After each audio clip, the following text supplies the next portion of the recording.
Halo semuanya, perkenalkan nama aku Aditya Pratama Sulalahi dengan NIM 250706053. Dan saya Wilman Psikologia dengan NIM 250706017. Nah guys, di sini kami ingin menjelaskan sejarah singkat dan pengaruh dari wilayah Kesawan mulai dari zaman kolonial hingga zaman sekarang. Selamat menyaksikan.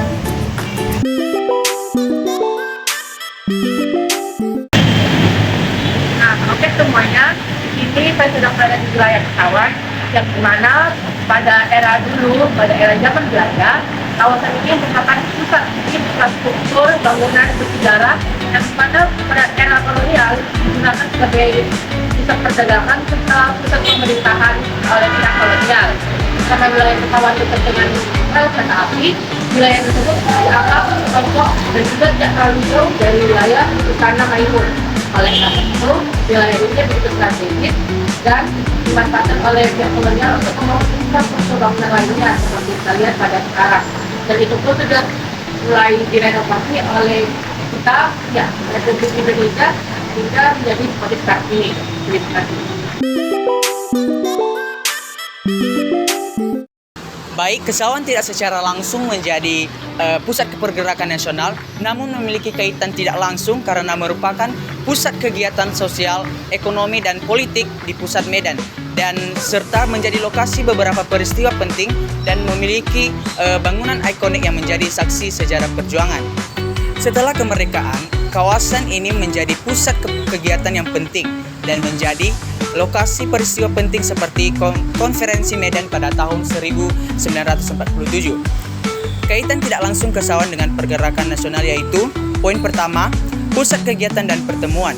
Sebagai pusat perdagangan dan sosial ramai, Kesawan menjadi tempat berkumpul dan berinteraksi yang memudahkan berbagai aktivitas sosial dan politik. Poin kedua, gedung-gedung bersejarah. Beberapa bangunan di Kesawan seperti Jong Avi Mansion dan Gedung London Sumatera menjadi saksi bisu perkembangan sejarah dan perjuangan Indonesia. Ketiga, lokasi peristiwa penting. Konferensi Medan pada tahun 1947 yang membahas persatuan Indonesia dan perjuangan melawan penjajahan yang berlangsung di kawasan ini. Terima kasih.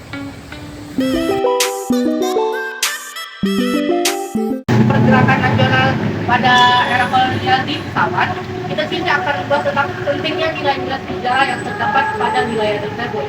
Yang pertama ialah pentingnya sejarah dan kesadaran identitas. Kesawan mengajarkan pentingnya kita memahami akar sejarah bangsa kita sendiri, seperti masa kolonial Belanda dan peran penting Kesultanan Delhi dalam perdagangan internasional. Generasi muda mengajarkan bahwa sejarah bukan hanya sekedar cerita masa lalu, melainkan suatu pembelajaran agar tidak terjadi eksploitasi yang terjadi pada era kolonial Belanda, dan juga membangun kesadaran pentingnya toleransi dalam berbagai etnis seperti Tionghoa, Batak, dan juga Melayu. Yang kedua adalah kelestarian budaya dan warisan. Tempat seperti Kesawan ini menekankan nilai melestarikan tradisi seperti pasar tradisional atau festival budaya. Generasi muda diajak untuk menghargai warisan ini agar tidak hilang akibat urbanisasi cepat. Ini menginspirasi kreativitas seperti mengembangkan seni, kuliner lokal, sambil mencegah homogenisasi budaya global yang bisa menghapus identitas unik kita. Terima kasih. Few moments later. Ketiga, pembangunan berkelanjutan dan inovasi. Dari transformasi Kesawan dari daerah perkebunan menjadi permukiman urban, generasi muda mulai belajar tentang pentingnya pembangunan yang seimbang dan nilai-nilai yang mendorong inovasi dalam teknologi, lingkungan, dan ekonomi. Misalnya, mengintegrasikan pertanian modern dengan kota pintar serta tanggung jawab terhadap lingkungan seperti konservasi sungai Delhi yang bersejarah. Yang keempat, kepemimpinan dan tanggung jawab sosial. Kesawan menunjukkan bagaimana komunitas lokal berkembang melalui migrasi dan kolaborasi etnis, seperti berkontribusi pada masyarakat melalui pendidikan atau program usaha. Nah, generasi muda bisa terinspirasi untuk menjadi agen perubahan, misalnya dengan program sosial di daerah bersejarah, bangun solidaritas dan empati antar generasi. Terima kasih.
few moments later.